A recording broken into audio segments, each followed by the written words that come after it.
state of North Carolina. Talk about it was the mission, and talk they did.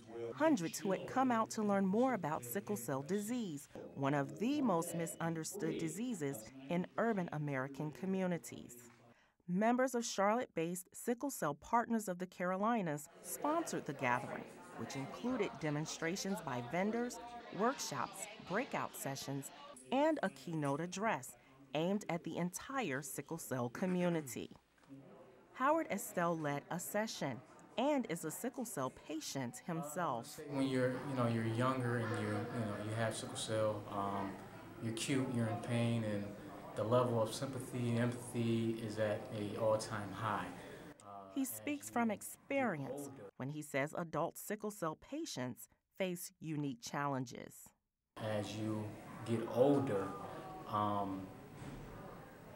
certain people in the medical field will look at you a little bit differently. So when you present yourself in an emergency room, sometimes the assumption is that you're here seeking drugs, even though there's nothing, no proof of that.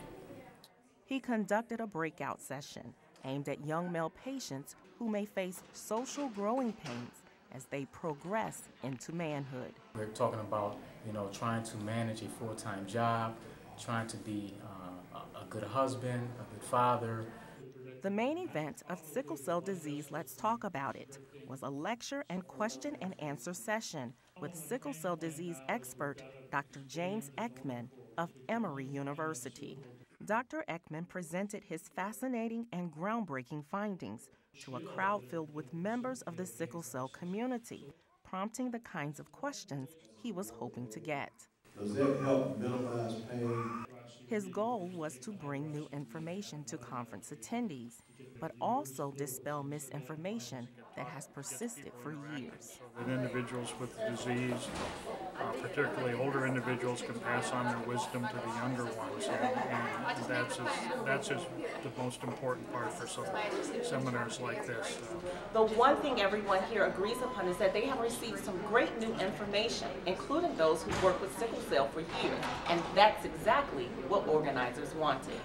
How the pain works in your body, how the blood cells work, why they collapse and become sickled. Melody Maganga says the workshops helped her gain a better understanding of the challenges faced by her daughter who has sickle cell. Sickle cell is an unseen disability.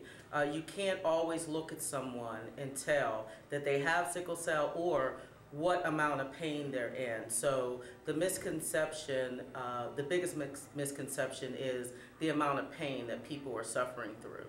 Send an email, send a tweet, put something on Facebook.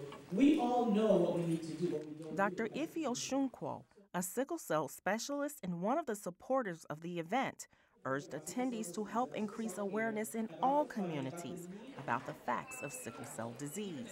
We need to have patients come to events like this to learn about sickle cell disease. We need to point them to websites and areas where they can kind of get the information from, but also need to talk to their doctors about their sickle cell disease. Sickle cell disease is a very, very significant problem in the African American community, but not just in the African American community. There are a number of Hispanic patients here, there's a German patient here who is Caucasian, so it's not just a black disease. The day was a clear success, and Dr. Osunkwo had this final remark. Thank everybody for coming. This is great, and I hope that they come even more next year. Again, bring somebody with you and spread the word about sickle cell disease.